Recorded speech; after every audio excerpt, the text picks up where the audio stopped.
Texas has reportedly backed out of its upcoming home and home against Arizona State. Is it the right move? Let's talk about it on Locked On Longhorns. Intro.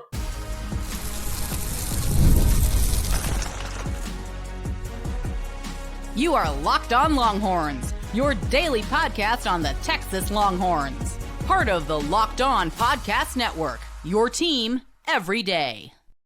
Welcome in. You are locked on to the Texas Longhorns, part of the Locked On Podcast Network, now the number one sports podcast network in the world. I'm your host, BK, Brad Kellner, Texas grad, Austin local, and longtime sports radio host here in the Lone Star State. Thank you, everydayers, for making Locked On Longhorns a part of your day every single day. We are, of course, free and available wherever you get your podcasts and on YouTube, so please subscribe. And as always, one of the fastest ways to help us grow is by leaving a comment. So thank y'all sincerely for that. Today's episode is brought to you by FanDuel. Use your profit boost on an NBA future and get entered for your chance to win a trip to the NBA Finals. Play your game with FanDuel, the official sports betting partner of the NBA. According to a report from Chris Karpman, the Texas Longhorns have canceled their future series with the Arizona State Sun Devils. The Longhorns were set to travel to Arizona State in 2032, while the Sun Devils were set to return to Austin the following year in 2023.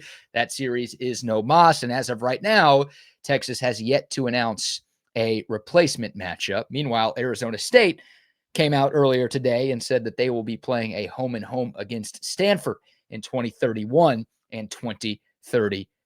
Don't care too much about them, but they've already announced plans for their future. Texas, as of right now, leaving their options open. So let's focus on the Longhorns side of things here, as we so often do.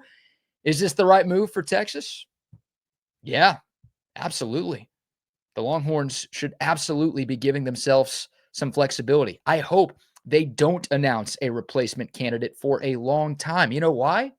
Because I have no idea what college football was going to look like in 2032 or 2033. Do you? I mean, think about how much this sport has changed over the last 6 to 7 years. Sorry about that. Nobody could have predicted half of what has gone down with this sport in the last half decade or so. Now, try to project what this thing is going to look like in the early 2030s. It's impossible. It's impossible. So there's no point in planning things this far in advance. Look back at 2025. The reason Texas got left out of the college football playoff was because, well, they scheduled a tougher non-conference game than just about anybody in the country. And they scheduled it years ago before they had any idea what the college football playoff format was going to be in 2025. And it ended up hurting them this past year. And it could end up hurting them again in 2026.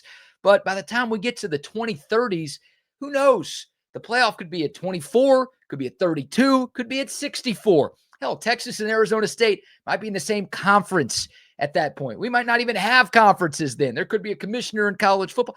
The point is, there's no reason and there's no point, and it just doesn't make any logical sense to be planning stuff 6, 7, 8, 9 years down the road. Back in the day, the only concern you had when you scheduled a non-conference matchup this far in advance was, well, is our team going to be any good? And is their team going to be any good by the time we get there? Because all of the players are like in elementary school right now.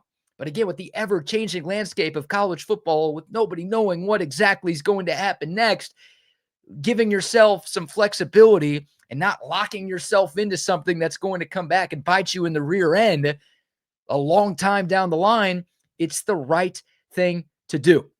Well, let me say this, quick sidebar here. I love how many people are mocking Texas, saying that the Longhorns are soft for doing this, when Texas has scheduled tougher out-of-conference games than just about anybody in the sport for a long time. I mean, the Longhorns are about to wrap up back-to-back-to-back home-and-home series against Alabama, Ohio State, and Michigan in the non-con. 3 of the bluest of blue blood programs in the sport, 3 of the winningest programs in the sport. 2 of those schools have won national championships in the last couple of seasons. And we all know what Alabama is all about.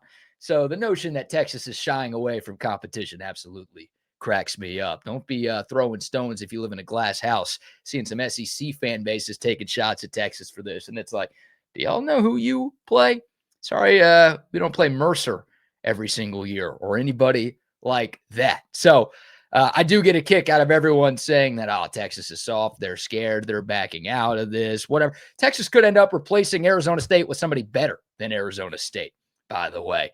So we'll obviously see what this thing looks like. But again, I think the biggest reason why Texas is doing this is they want to give themselves some flexibility. Hell, you're seeing teams around the country schedule out of conference matchups a lot earlier than 2032 and 2033. Why? Because, well, the same reason as Texas. They want to keep their options open because they want to make sure they know what the format of the college football playoff is going to look like and what the rules for this sport are going to be. I mean, again, looking back at this past season, if Texas had scheduled Texas State instead of Ohio State, sorry about that, Bobcats, you're catching a stray today, the Longhorns would have been in the college football playoff.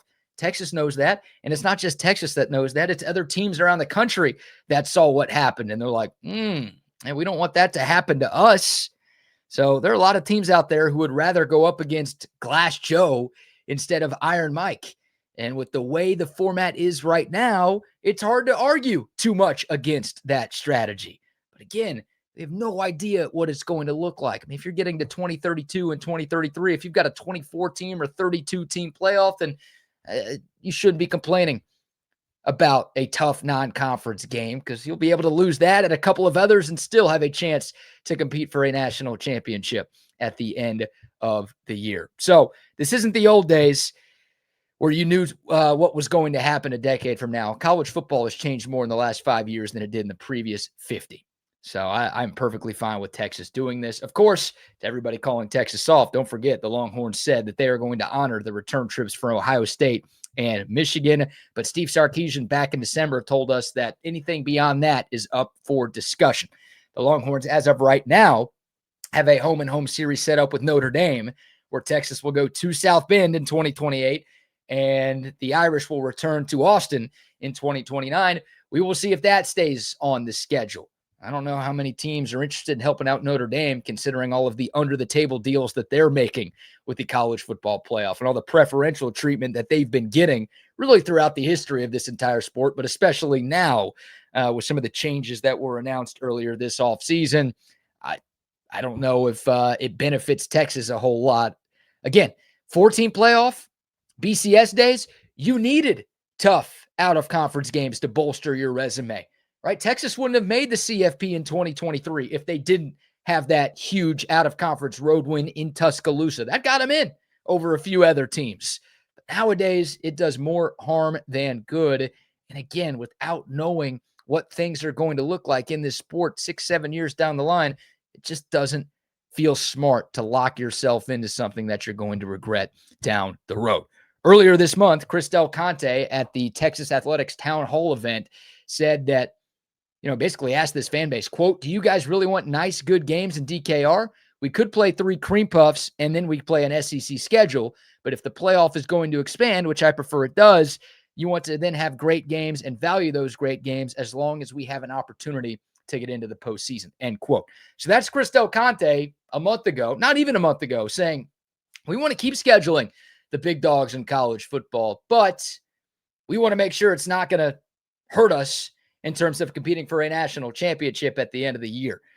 Like, I get a little squeamish when I hear Texas fans brag about the fact that we scheduled Ohio State this year. It's like, well, you're talking about how tough you were, but really you just punched yourself in the face instead of actually fighting somebody else, because that's what ended up happening. So that's what this is all about. Like, if the format is going to change and college football is going to change and all of a sudden you get rewarded more for playing these out-of-conference games, then I think it makes sense. But without knowing what that's going to look like, keeping your options open, not a bad idea. So we'll see, again, what the Longhorns decide to do. But obviously, we've got a long time until we figure this one out. So I'm cool with the move. I think it makes sense. I really think it makes sense for both sides. And hey, congrats to Arizona State. They get to claim the Texas is soft card, and they get to continue to brag about how close they were to beating Texas. Man, I don't know if I've ever seen a fan base claim a moral victory more than Arizona State for that Peach Bowl a couple of years ago. They were so close to beating Texas. Now they get to brag about that for a few more years instead of actually losing by more in one of these games in the 2030s. So congrats to you Sun Devils fans out there as well. All right.